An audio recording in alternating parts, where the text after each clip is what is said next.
le monde le connaît, c'est ce type.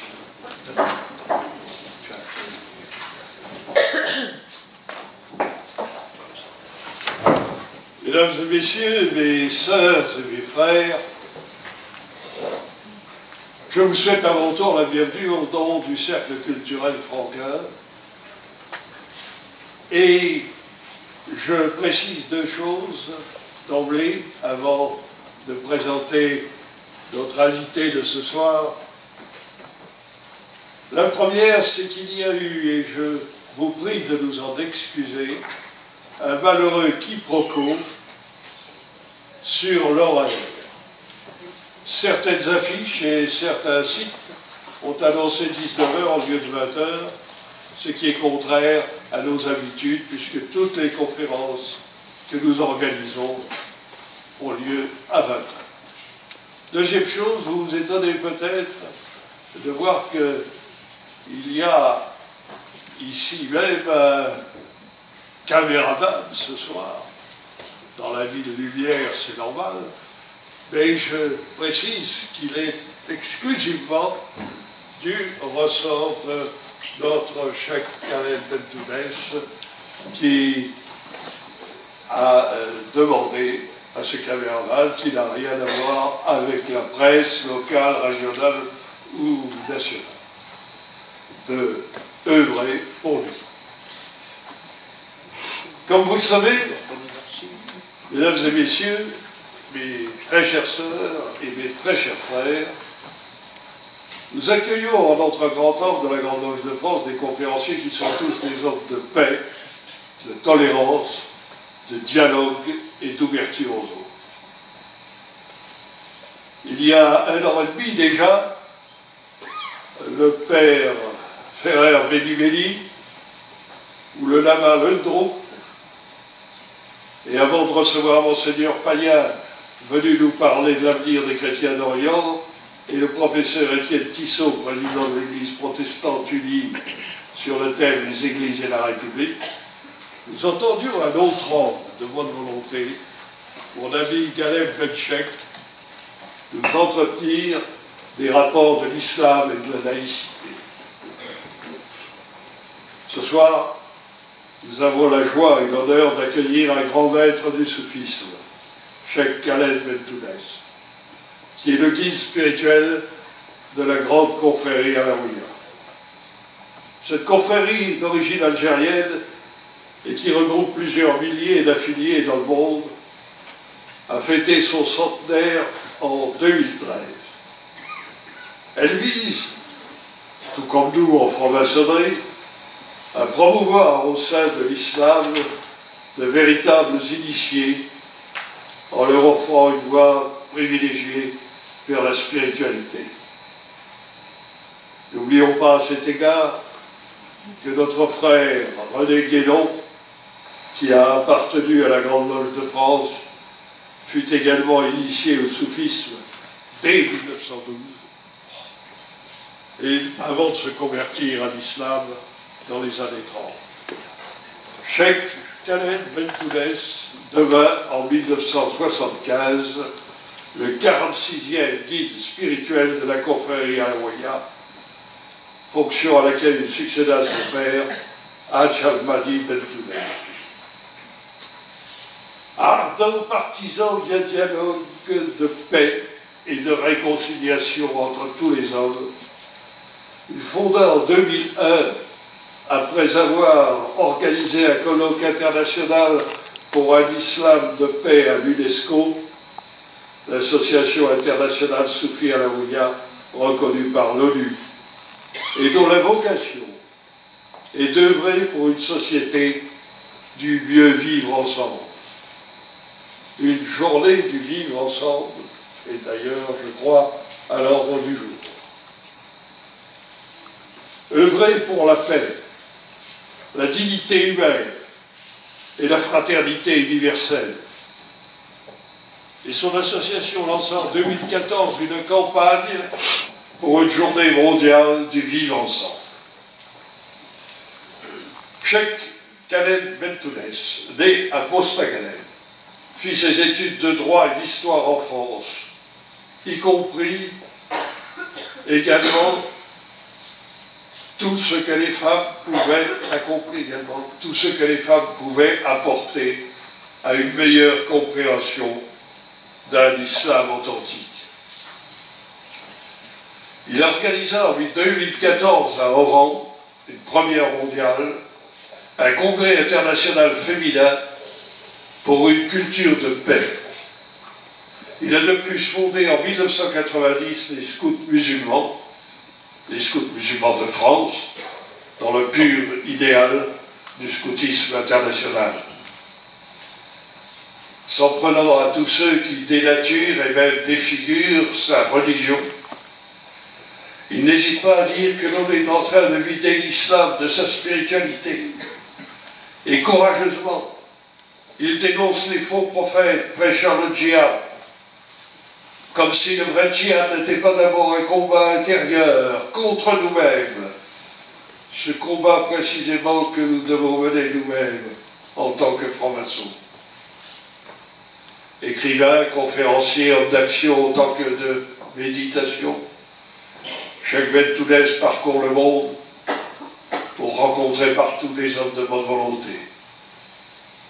Ces livres, qu'il pourra vous dédicacer tout à l'heure, sont des livres de paix et d'amour, prêchant une véritable thérapie de l'âme et exprimant ce soufisme cœur de l'islam dont à présent il va nous parler.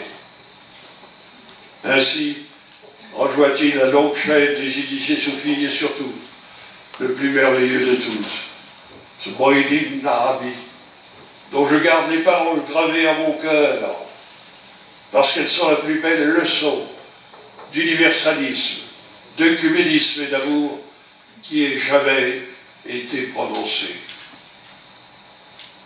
Mon cœur, disait Moïdine Ibn Arabi, est devenu capable de toute forme. Il est un pâturage pour les gazelles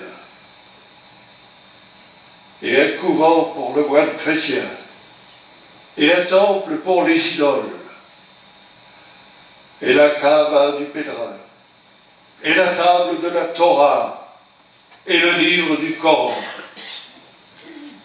Je suis la religion de l'amour, quelque route qu'empruntent ces chameaux. Ma religion et ma foi sont la vraie religion.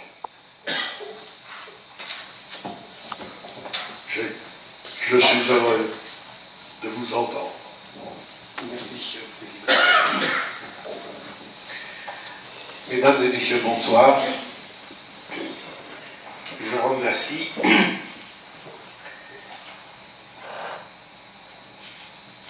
la loge maçonnique de Lyon de m'inviter ce soir pour témoigner de la tradition spirituelle du soufisme, dans cette tradition millénaire, et d'en débattre avec vous.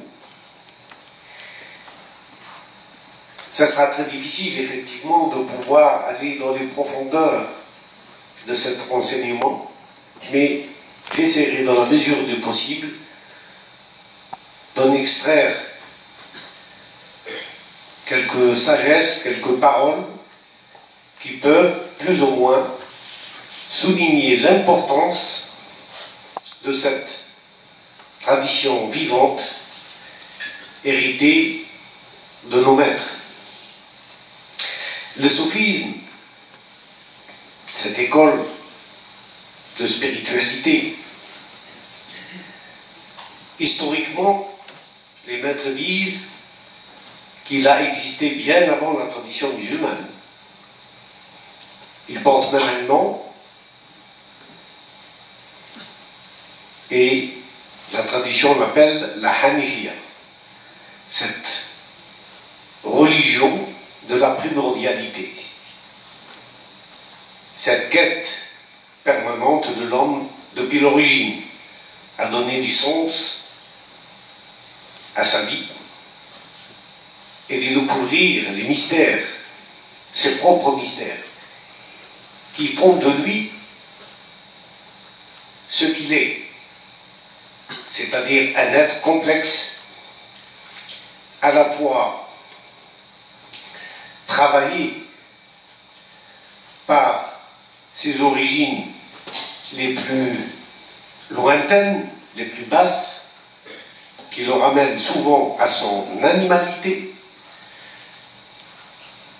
et l'autre côté, l'autre versant de l'homme, cet homme spirituel, épris de liberté, qui cherche cette connaissance ineffable, cette connaissance de soi, ce retour à l'origine primordiale pour être libéré des contraintes que lui impose le monde qui l'entoure, le monde manifesté qui l'entoure. Certains diront que, après tout, c'est une façon de fuir la réalité du quotidien, la dure réalité du quotidien.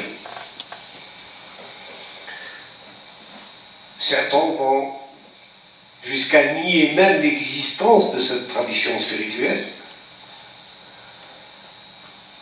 pour dire qu'elle n'est qu'une influence née par le contact qui a été fait entre l'islam et le bouddhisme, ou l'islam et l'hindouisme, ou l'islam et la philosophie grecque. Mais la réalité est autre. C'est que dans la tradition et le message amené par le prophète Mohammed, il y a deux faces. Une face exotérique et une face plus ou moins cachée qui est ésotérique, intérieure. Et c'est à cela que se réfèrent souvent les soufis quand ils enseignent et quand ils éduquent. Voulant par là amener l'homme à s'interroger sur ce qui fait de lui un humain. La condition humaine est souvent rien d'autre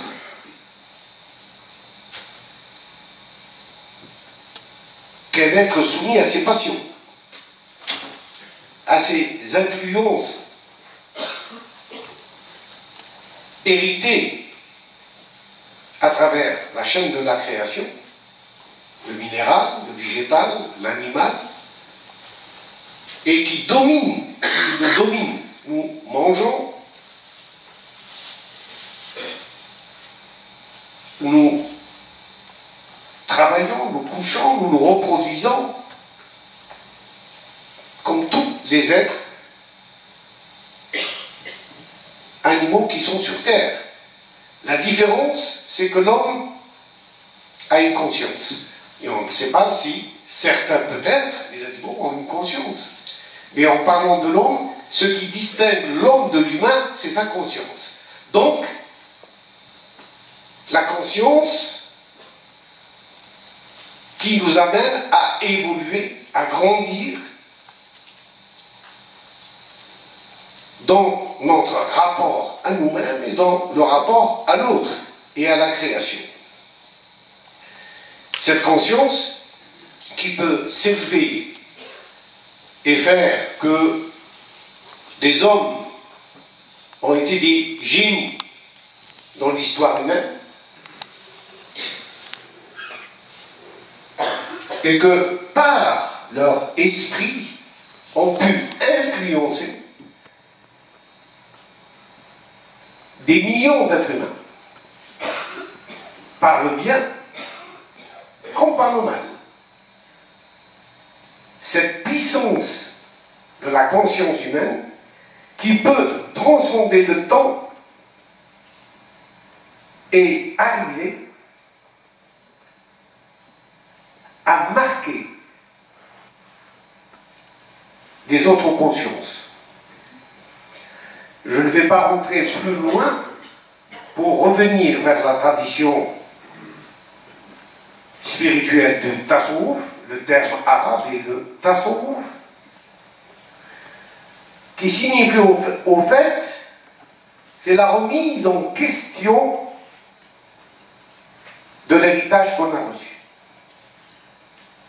Je suis musulman, je suis chrétien, je suis juif, je suis athée, je suis ceci ou je suis cela, mais avant d'être tout cela, qu'est-ce qu'on était? Et la tradition spirituelle, le tasawwuf, nous amène vers cette interrogation des origines. À votre naissance, vous y étiez quoi? Cette notion de l'âme originelle, de cet état originel avec lequel nous sommes venus au monde, avant d'avoir reçu un nom, une nationalité, une religion, une culture. Qui on était vraiment à ce moment-là? On était une conscience. Et c'est par cette conscience que nous sommes devenus ce que nous sommes aujourd'hui. Et notre conscience, pour grandir, a eu besoin d'un environnement, d'un héritage. Un environnement d'abord parental, puisqu'à notre naissance, pour un enfant, tout se résume à ses parents, et notamment à sa mère. Elle est pour lui tout. C'est elle qui le nourrit, c'est elle qui le porte, c'est elle qui le nourrit, c'est elle qui l'habite, c'est elle, etc., etc. Mais c'est nos parents qui, dans les premiers jours de notre existence, vont nous influencer et nous guider dans notre conception et notre vision du monde. Nous dire, ça c'est le bien, ça c'est le mal, ça c'est l'ami, ça c'est l'ennemi, ça c'est le vrai, ça c'est le faux,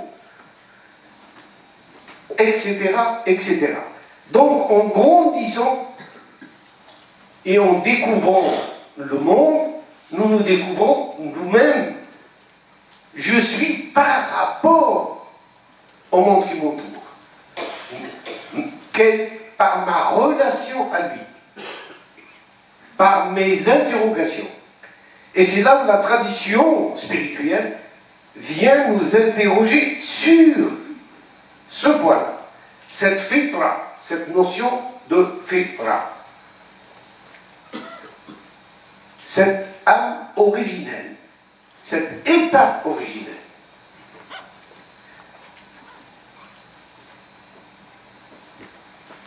Étant donné notre parcours et notre voyage, nous avons pris du bien et du moins bien, du beau et du moins beau, du vrai et du moins vrai. Comment, à ce moment-là, se débarrasser de ce poids qui nous enchaîne à une réalité? Le jeu que je suis, le jeu qui a un nom, qui n'a pas choisi, on lui a donné une nationalité, une religion, un parti, une race. Ce jeu-là, comment je vais faire pour m'en débarrasser? Cet ego qui fait de moi un être qui vit voilé de lui-même. Et les soufis viennent remettre ça en question. Alors, les soufis viennent de la tradition musulmane. Que dit la tradition musulmane par rapport à ce cheminement, par rapport à ce concept, par rapport à cette éducation? Les soufis voient dans la charia, que vous connaissez, bon, vous avez entendu certainement parler de la charia, les soufis voient dans la charia une voie, charia, la voie qui mène vers la source. Sharia en arabe, le terme arabe originel, ne signifie pas la loi, il signifie la voie qui mène vers la source. C'est les hommes, par l'oubli qu'ils ont fait, l'ont transformé en loi. Mais à l'origine, c'est le chemin, c'est la voie, c'est différent. Alors comment va-t-il les préceptes de cette charia qui a institué 3 principes, l'islam, l'iman, l'ihsan, les 3 piliers, vous en avez 2 devant la porte. On les appelle les piliers de Salomon. Dans l'islam, on en a 3. L'islam en tant que loi, l'iman en tant que foi, et l'ihsan en tant que bel agir. C'est sur ces 3 piliers que repose la tradition musulmane. Commençons par le premier. L'islam. L'islam a 5 principes. La shahada, l'attestation de foi, la prière, le jeûne, l'aumône et le pèlerinage. 5 piliers. Avec ces 5 piliers, les soufis ont essayé, dans la mesure du possible, de briser l'essence et le contenu de ces principes. Qu'est-ce que c'est que la shahada en réalité? Pour le commun des musulmans, la shahada, c'est de dire il n'y a de divinité que Dieu. La ilaha illallah. Il n'y a de divinité que Dieu. Pour le soufis, c'est autre chose. Ça ne s'arrête pas à un concept. Parce qu'ils disent, mais attendez, si vous dites il n'y a de vérité ou il n'y a de divinité, donc il y a déjà une négation. Donc, cette attestation est faite de 2 choses. La négation, puis vient l'affirmation. Alors, vous dites, c'est quoi votre négation? Quand vous dites, il n'y a de divinité, c'est quoi pour vous, les divinités? Est-ce que vous le dites en toute conscience?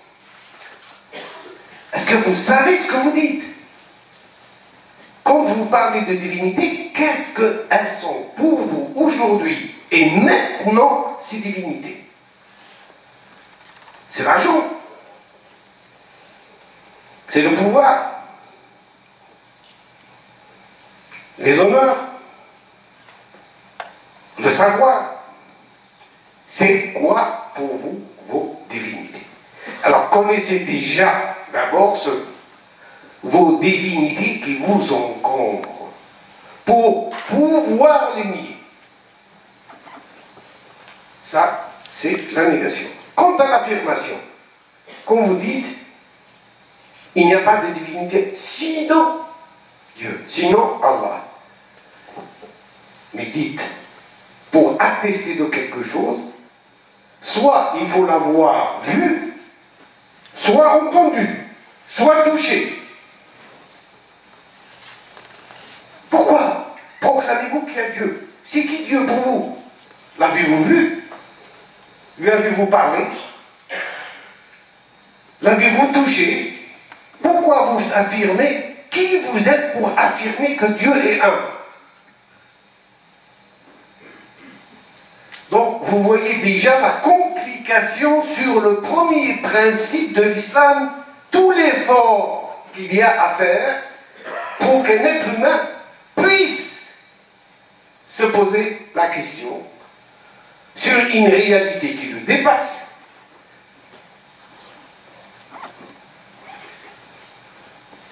Quant au deuxième pilier, c'est la prière.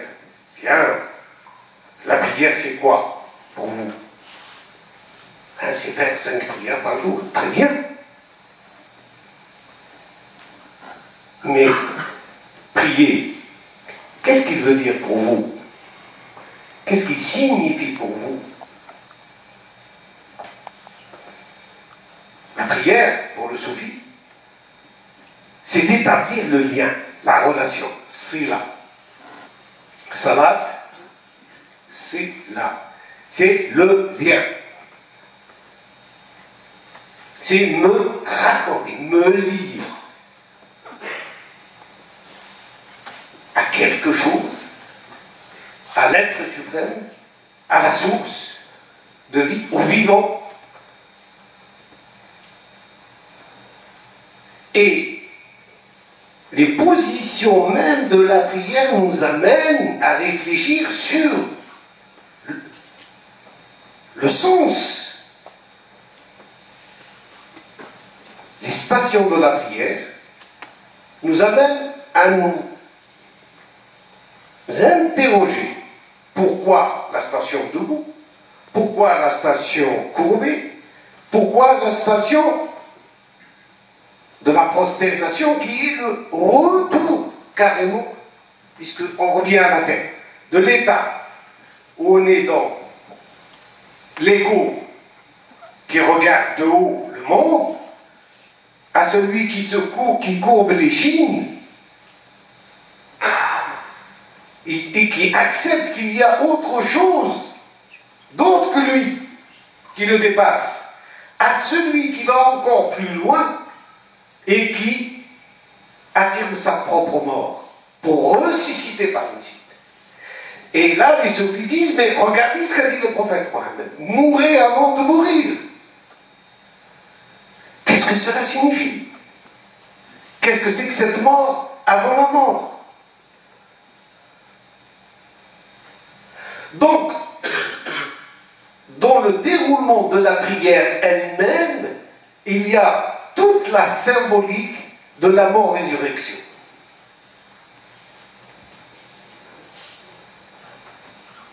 Ce retour au soi. Quant au troisième pilier, le jeûne. Bien? Oui, il faut jeûner. Du lever du jour au coucher du soleil. C'est une longue journée. C'est peut-être aussi toute une vie. Le lever de mon soleil et le coucher de mon soleil, entre ma naissance et ma mort. Toute ma trajectoire, elle est inscrite là. Qu'est-ce que je dois jeûner à ce moment-là? Quand on jeûne, on arrête de boire, de manger, d'avoir des relations sexuelles, de médire, de mentir, d'être coléreux. Ça, c'est ce que nous demandons au commun. Mais pour celui qui veut aller plus loin, qu'est-ce que le jeûne signifie pour lui? Vous savez que quand on jeûne, le corps, en général, se nourrit de quoi? Il puise dans lui-même. Il mange ses propres réserves. Il va manger quoi? Il mange les cellules, les parties de lui-même, de la graisse, de toutes ces parties qui sont inutiles pour le fonctionnement du corps, pour le fonctionnement physique du corps. En jeûnant, on va puiser dans le trop-plein de ce qu'on a consommé avant. Donc, les soufis disent, là, il faut puiser dans vous. Le jeûne spirituel, c'est de puiser de manger tout le côté négatif de vous-même. Vos passions, vos illusions,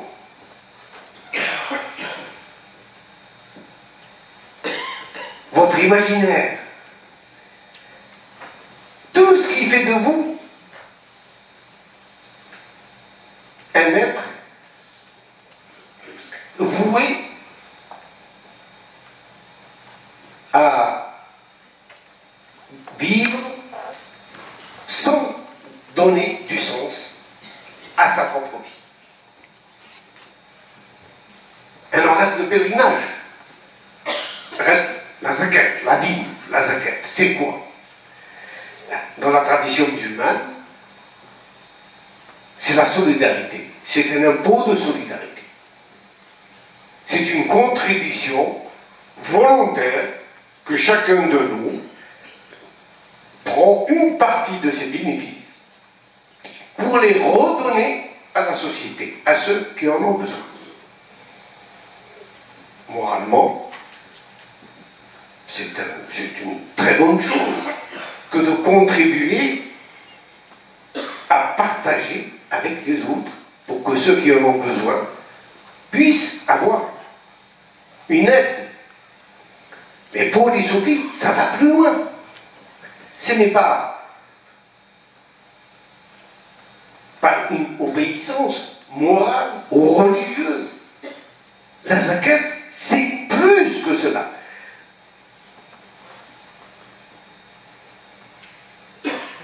C'est enlever, donner de soi.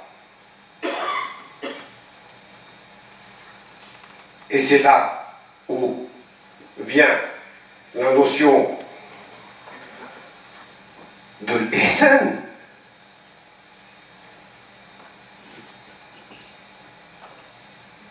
De ce rapport à l'autre.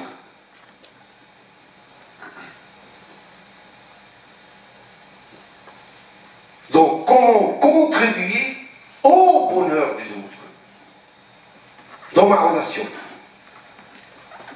Pas en donnant quelques pièces ou quelques billets ou quelques vêtements. Non, c'est une contribution de soi-même pour le bonheur des autres. Comment agir dans le monde? Et ils ont appelé ça le bel agir. Le bel agir, ils disent, il y a la justice. Appliquez d'abord la justice. Donner à l'autre sa part. Mais, si vous voulez aller plus loin, par le bel agir, c'est laisser de votre part, volontairement, et la donner à l'autre.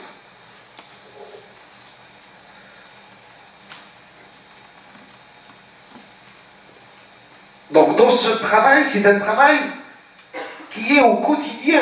Notre zakat, c'est par la parole, par le savoir, par œuvrer afin que la société humaine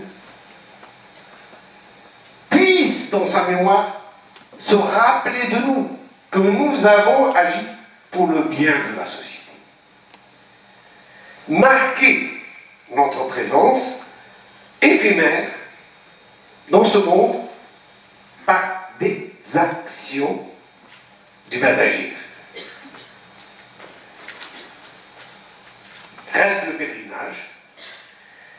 Alors c'est, pour les soufis, c'est revenir vers le principe de l'unité. La Mecque, la Kaaba, la pierre qui est dans un angle de la Kaaba, et que tout pèlerin qui arrive à la Mecque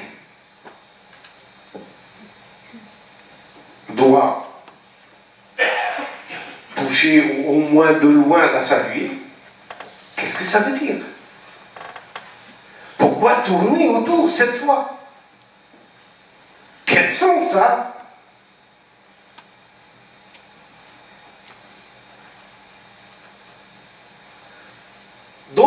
les maîtres sont des maîtres de sens, ils mettent du sens, ils font du sens.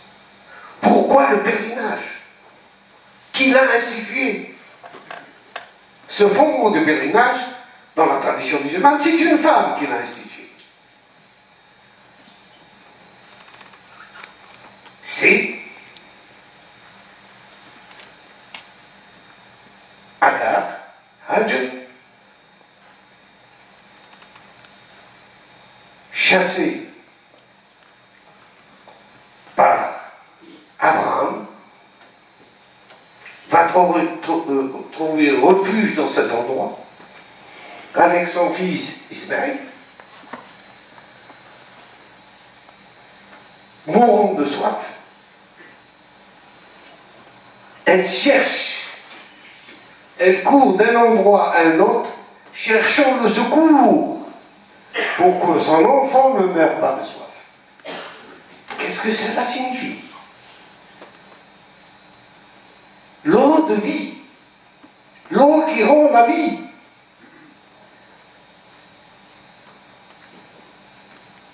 La sacralité de la vie. Chercher l'eau sacrée pour donner la vie, pour perpétuer la vie. Et ça, on le doit à une femme. Si le mythe, bien sûr, il y a toute la symbolique du mythe, mais elle est là. Ça donne le sens à nos actions, à notre rituel. Ça nous rend vivants, proches, immédiats, à la seule condition qu'on accepte la remise en question de nos propres réflexions, de notre dire.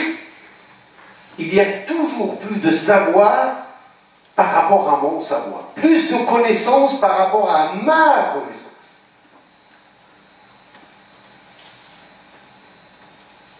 Cette quête est une quête continue qui ne s'arrête jamais, ni jour ni nuit. Et c'est là que nous commençons à atteindre des états de conscience. Des états de conscience qui nous éclaircissent sur nous-mêmes.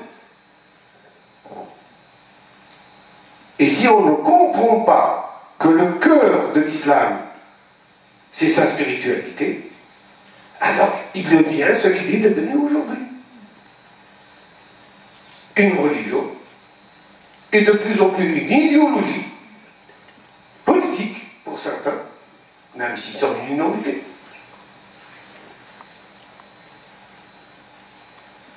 Ou alors, des fantasmes, je ne dirais pas plus. Donc c'est se fourvoyer totalement, en oubliant que ce qui nous a été donné est précieux. C'est pour s'éveiller, se nourrir, se revivifier.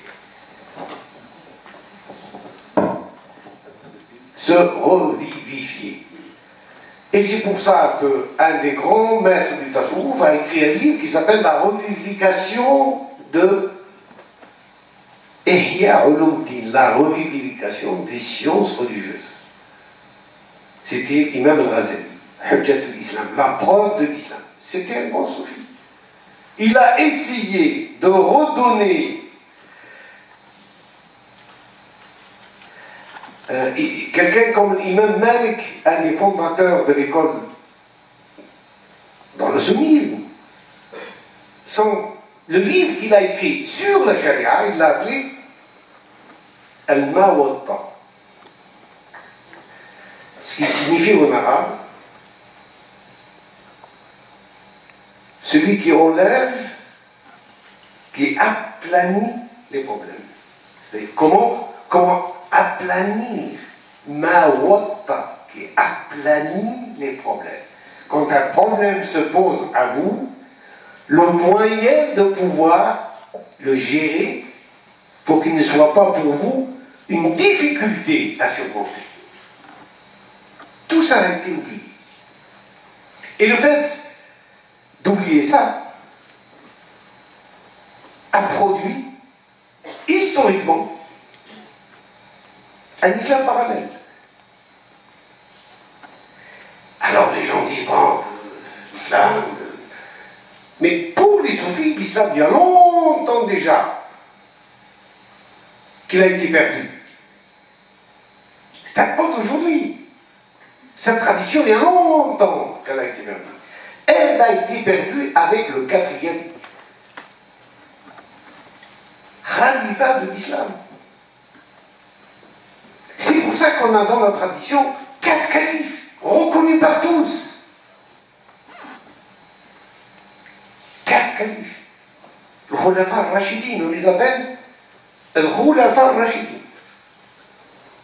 Reconnus par tous, mais en dehors. Et il y a eu énormément de califes. On a eu Bagdad, on a eu l'apogée de l'islam, on a eu des théologiens, on a eu des philosophes, on a eu beaucoup de choses. Mais pour les spirituels, l'islam s'est arrêté là.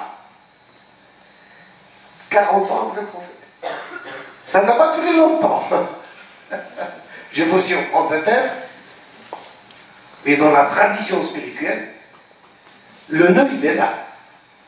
À partir de là, l'islam s'est divisé en sunnisme, chiisme, kharijisme, et la division a continué jusqu'à aujourd'hui.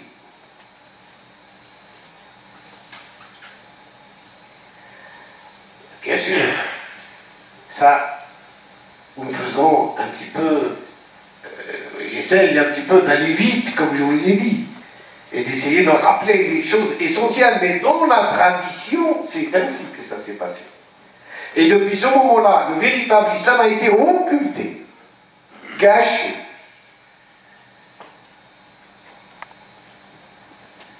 Parce que l'islam, avec Muawiyah, son fils Yazid, avec les Omeyyades, après les Abbasides, après les Fatimides, après les Mamaliks, après les Ottomans, c'était une histoire de pouvoir, de règne, de grandeur, d'armée, de guerre, de territoire, et encore, et encore. Et on est dans l'histoire humaine, tout simplement. On est dans l'histoire humaine.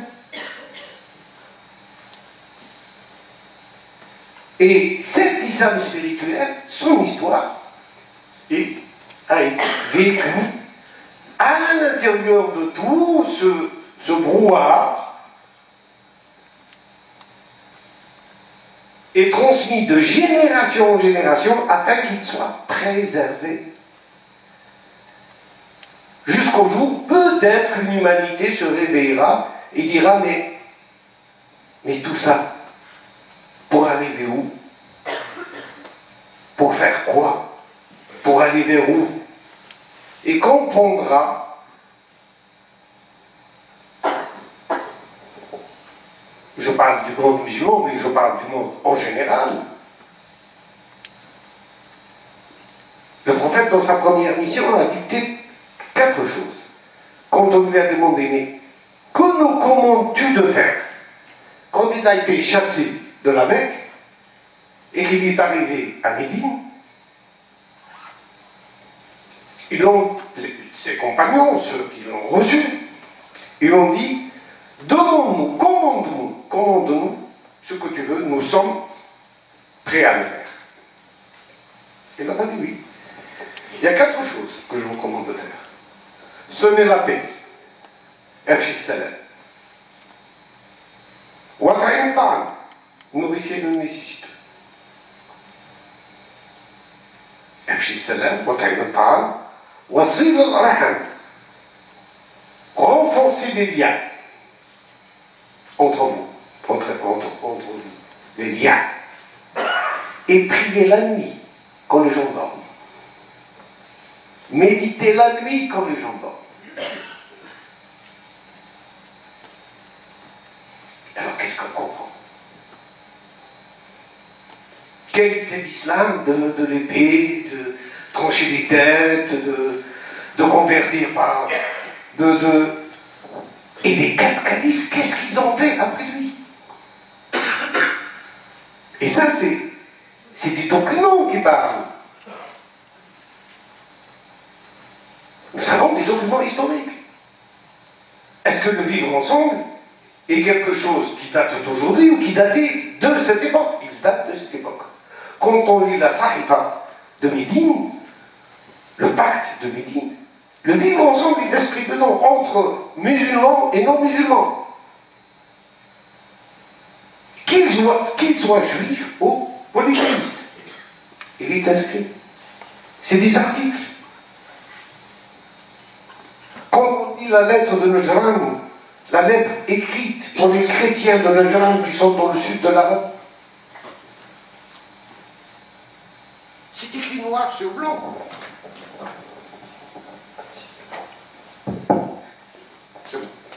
C'est écrit noir sur blanc le respect et la dignité des non-musulmans. Elle est garantie par le prophète lui-même. Comment se fait-il qu'on l'a oublié? Et quand Abu Bakr Siddiq a remplacé le prophète en tant que khalife, est-ce qu'il a eu une autre attitude? Non. Est-ce que Omar, quand il a été khalife, est-ce qu'il a eu une autre attitude? Non. Le khalife Omar est mort assassiné.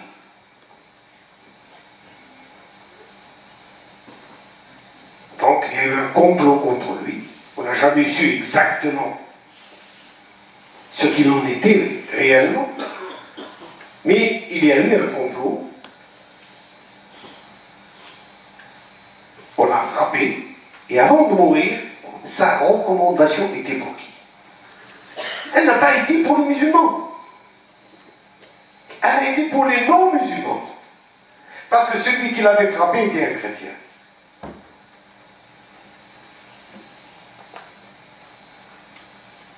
Et il a dit, je demande pertinemment à celui qui me remplace de se battre pour les non-musulmans,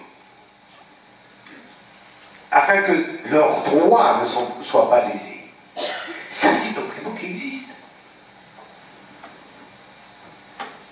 Quand Ali ibn Abi Talib, quand Uthman ibn Affan a remplacé Omar, le fils d'Omar, pour se venger, a pris son sabre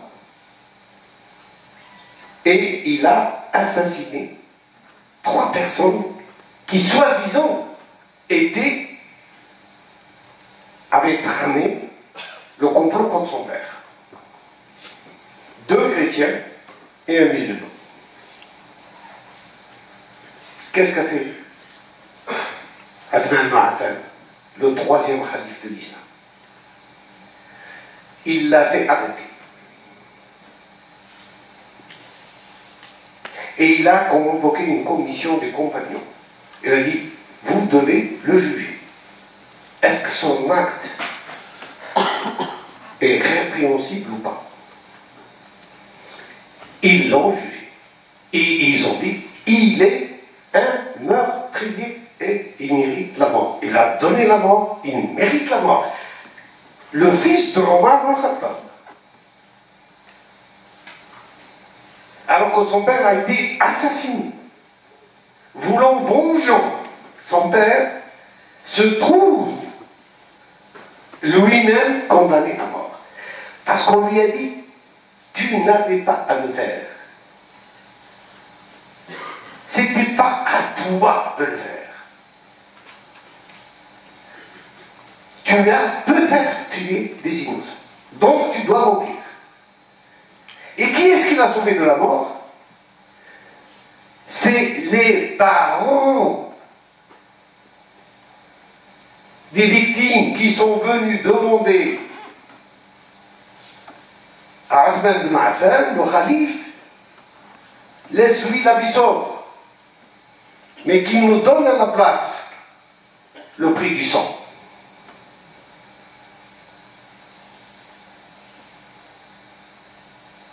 Et enfin, Ali ibn Abi Talib, le dernier des khalifes, Khulafa Rashidin, le juste, qu'est-ce qu'il disait?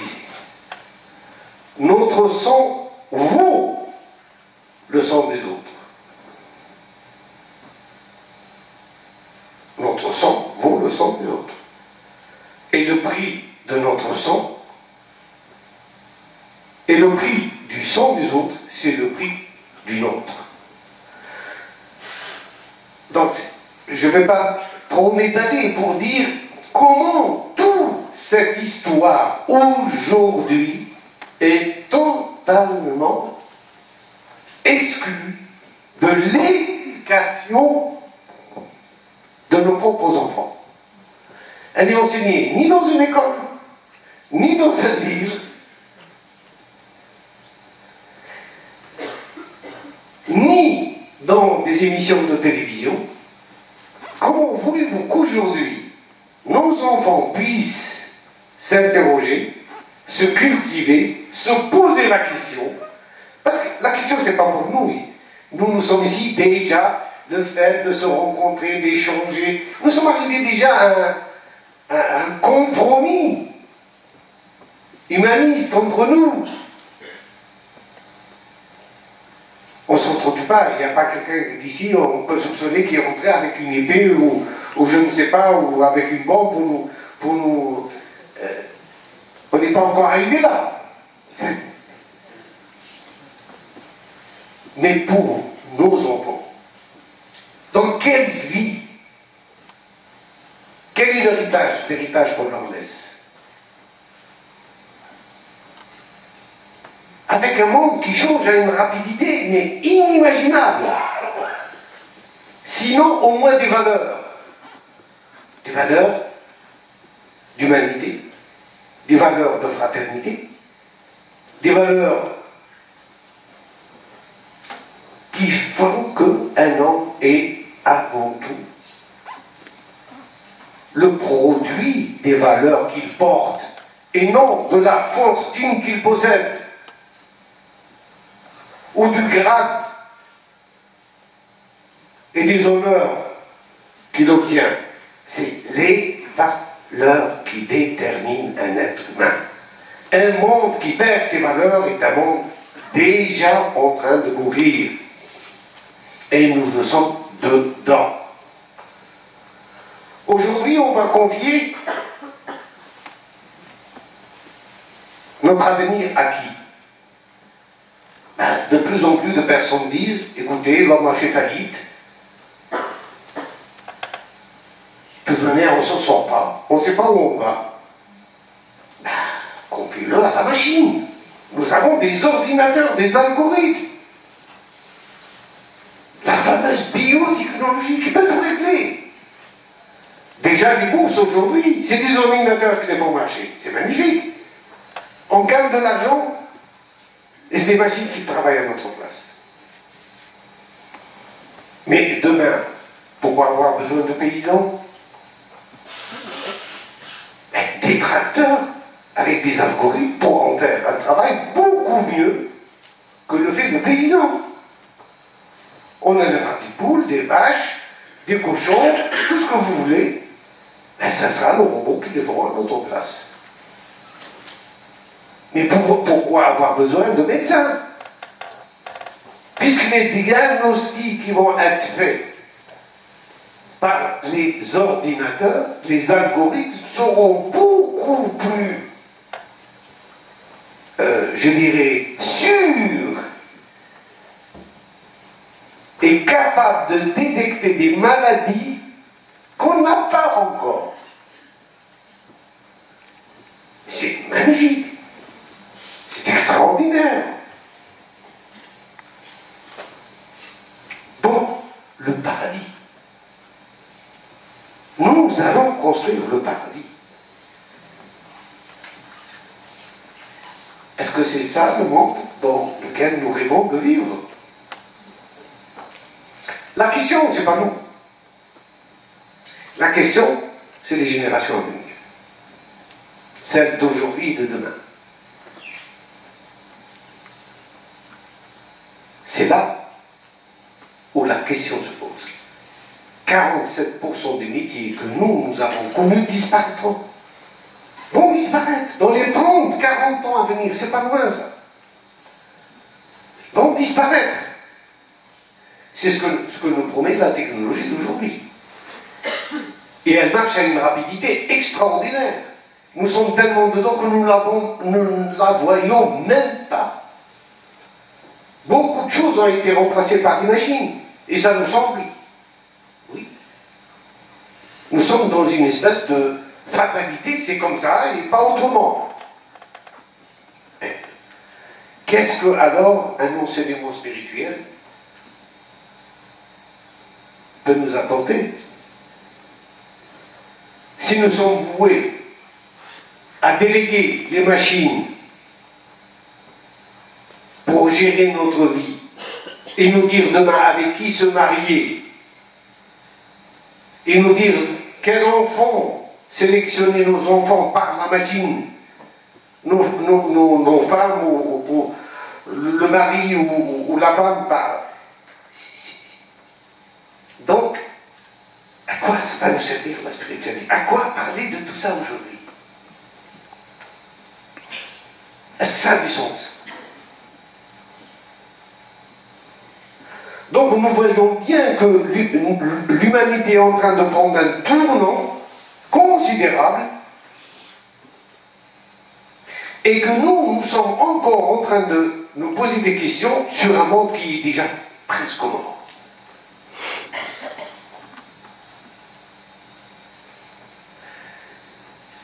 Pour un représentant des spiritualités, c'est pas bon de dire ça. Et je suis bien obligé, je vous ai dit que le soufisme est quelque chose qui vient nous taquiner. Il vient un petit peu nous obliger à réfléchir, à se poser la question. Qui nous sommes? Qu'est-ce que nous voulons et où nous allons? Quelle est la responsabilité que nous portons vis-à-vis des générations à venir? Voilà, je vous remercie.